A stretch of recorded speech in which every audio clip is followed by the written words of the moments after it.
السلام علیکم ورحمۃ اللہ۔ اچھے پیارے پیارے ننے ساتھیوں، آج ہم آپ کے لیے لائے ہیں ایک اور ہیرو کی کہانی۔ ایسے ہیرو جن کے فوت ہونے کے بعد ان کی قبر سے خوشبو آتی تھی۔ کہانی کا عنوان ہے وادی صفرا کی خوشبو، اور اسے آپ کے لیے لکھا ہے فریال یاور نے۔ شام گہری ہو رہی تھی اور ایسے میں مزید سفر جاری رکھنا مشکل نظر آ رہا تھا۔ پہاڑی علاقہ تھا، دن بھر سفر کی وجہ سے جسم بھی آرام کی ضرورت محسوس کر رہا تھا۔ ایسے میں پیارے نبی صلی اللہ علیہ وسلم نے جو اپنے صحابہ کرام کے ساتھ وادی صفرا کی طرف سفر کر رہے تھے، اپنے صحابہ کو وادی صفرا میں رات گزارنے کا حکم دیا۔ صحابہ کرام نے حضرت محمد صلی اللہ علیہ وسلم کے حکم کی تعمیل کی اور رات گزارنے کے انتظامات ہونے لگے۔ موسم خوشگوار تھا، ٹھنڈی ہوائیں چل رہی تھیں، لیکن اس ہوا میں مشک کی تیز خوشبو آ رہی تھی۔ صحابہ کرام نے حضرت محمد صلی اللہ علیہ وسلم کی خدمت میں حاضر ہو کر پوچھا، یا رسول اللہ، کہیں سے مشک کی تیز خوشبو آ رہی ہے جس سے ہمارا دل و دماغ خوشبو سے بھر گیا ہے۔ پیارے نبی صلی اللہ علیہ وسلم نے فرمایا، ابو معاویہ کی قبر یہاں ہوتے ہوئے تمہیں حیرت کیوں ہے؟ ابو معاویہ جن کی قبر وادی صفرا میں ہونے کی وجہ سے مشک کی تیز خوشبو آ رہی تھی، سیدنا حضرت عبیدہ بن حارث مطلبی تھے، جنہوں نے غزوہ بدر میں شہادت پائی تھی۔ حضرت عبیدہ بن حارث کی کنیت ابو معاویہ بھی تھی اور ابو الحارث بھی تھی۔ آپ پیارے نبی صلی اللہ علیہ وسلم کے رشتے سے چچا ہوتے تھے اور نبی صلی اللہ علیہ وسلم سے عمر میں 10 سال بڑے تھے۔ جس وقت نبوت کا آغاز ہوا، آپ جوانی سے بڑھاپے میں داخل ہو رہے تھے، لیکن آپ نے جوانوں کے سے جوش کے ساتھ اس وقت اسلام قبول کیا جب اسلام کا نام لینا اپنے آپ کو آگ میں ڈالنے کے برابر تھا۔ اسلام لانے پر پیارے نبی صلی اللہ علیہ وسلم سمیت دوسرے مسلمانوں کو جہاں تکالیف پہنچائی گئیں، وہاں آپ پر بھی بہت ظلم و ستم ڈھائے گئے، مگر آپ پوری ہمت سے اسلام پر قائم رہے۔ جب حضرت محمد نے کفار کے مظالم سے بچنے کے لیے اپنے صحابہ کے ساتھ حضرت ارقم بن ابی الارقم کے مکان میں پناہ لی تو ان ساتھیوں میں حضرت عبیدہ بھی شامل تھے۔ اس کے کچھ عرصے بعد مزید ظلم و ستم بڑھنے کی وجہ سے پیارے نبی صلی اللہ علیہ وسلم حضرت ابو طالب کے خاندان کے تمام لوگوں کے ساتھ پہاڑ کی ایک گھاٹی میں چلے گئے۔ یہ وقت مسلمانوں کی شدید تکلیف کا وقت تھا۔ ان کے پاس کھانے کو کچھ نہ تھا، ان کے بچے بھوک پیاس سے تڑپ کر روتے تھے، جن کی آوازیں سن کر کفار خوش ہوتے تھے۔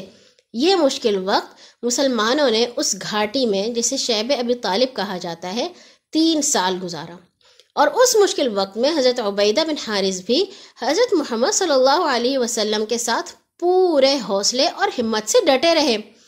3 سال بعد جب قریش کے چند سرداروں کو رحم آیا تو مسلمان گھاٹی سے باہر آئے۔ کچھ عرصے بعد پیارے نبی صلی اللہ علیہ وسلم نے مدینہ کی طرف مسلمانوں کو ہجرت کا حکم دیا اور خود بھی ہجرت کی، تو حضرت عبیدہ بن حارث بھی اپنے بھائیوں طفیل اور بھتیجے مصطح کے ساتھ مدینہ ہجرت کر گئے۔ ہجرت کے وقت حضرت عبیدہ کی عمر 60 سال تھی اور حضرت محمد صلی اللہ علیہ وسلم آپ کو بہت قدر کی نگاہ سے دیکھتے تھے، اس لیے شیخ المہاجرین کے لقب سے مشہور ہوئے۔ ہجرت کے بعد بہت سی غزوات اور سرایہ بھی پیش آئیں، انہی میں سے ایک سریے کی قیادت حضرت عبیدہ نے کی۔ آپ کی شہادت غزوہ بدر میں ہوئی، جو کہ 17 رمضان 2 ہجری میں پیش آیا، جس کا واقعہ یہ ہے کہ مسلمانوں کی طرف سے پہلے 3 بہادر اور کفار سے عتبہ، شیبہ اور ولید سامنے آئے۔ مسلمانوں کے 3 بہادروں کو مقابلے کی دعوت دی، جس پر حضرت معاذ اور حضرت معوذ اور حضرت عبداللہ بن رواحہ آگے بڑھے۔ عتبہ نے ان سے ان کا نام اور خاندان پوچھا۔ ان لوگوں نے اپنا نام بتایا اور کہا کہ وہ انصار ہیں، جس پر عتبہ نے کہا، محمد اپنے خاندان والوں کو بچانا چاہتا ہے اور ہم تم کو بے وجہ قتل نہیں کرنا چاہتے، جاؤ اور محمد سے کہو کہ اپنے خاندان کے لوگوں کو ہم سے مقابلے کے لیے بھیجے جو ہمارے جوڑ ہوں۔ حضرت محمد صلی اللہ علیہ وسلم نے اپنے خاندان کے لوگوں میں سے حضرت عبیدہ بن حارث، حضرت حمزہ رضی اللہ تعالیٰ عنہ اور حضرت علی رضی اللہ تعالیٰ عنہ کو نام لے کر کہا، حمزہ، علی، عبیدہ، جاؤ اور دین حق کی خاطر ان سے لڑو۔ مقابلہ شروع ہوا۔ حضرت حمزہ اور حضرت علی نے اپنے مقابل کو تو جلد ہی ختم کر دیا، لیکن حضرت عبیدہ اور شیبہ دیر تک ایک دوسرے کا مقابلہ کرتے رہے۔ ایسے میں شیبہ نے ایک بار حضرت عبیدہ پر اس طرح کیا کہ وہ بری طرح زخمی ہوئے اور ان کی ایک ٹانگ شہید ہو گئی۔ اس وقت حضرت علی اور حضرت حمزہ رضی اللہ تعالیٰ عنہما نے، جو کہ اپنے دشمنوں سے فارغ ہو چکے تھے، شیبہ کو قتل کر دیا اور حضرت عبیدہ کو میدان جنگ سے لے کر آئے۔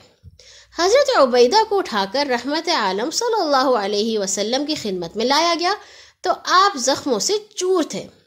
نبی صلی اللہ علیہ وسلم نے ان کو تسلی دی اور ان کا سر اپنی گود میں رکھنا چاہا، مگر حضرت عبیدہ نے پیارے نبی کے پیروں پر اپنا گال رکھ دیا اور فرمایا، کیا مجھے شہادت کی موت نصیب نہیں ہوگی؟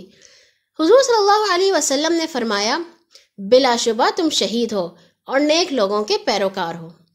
پیارے نبی کا یہ ارشاد سن کر حضرت عبیدہ کا چہرہ خوشی سے چمک اٹھا اور انہوں نے کہا، اگر آج ابو طالب زندہ ہوتے اور مجھے اس حالت میں دیکھتے تو ان کو یقین ہو جاتا کہ میں ان کے قول کا کس قدر حقدار ہوں کہ ہم رسول اللہ صلی اللہ علیہ وسلم کی حفاظت کریں گے یہاں تک کہ ان کے ارد گرد جانے دے دیں۔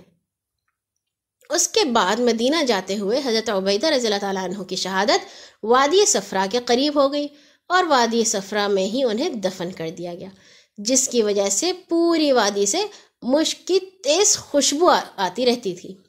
شہادت کے وقت آپ کی عمر 63 سال تھی۔ آپ درمیان قد کے نہایت خوبصورت شخص تھے۔ آپ کے 10 بچے تھے، جن میں 4 لڑکیاں اور 6 لڑکے تھے۔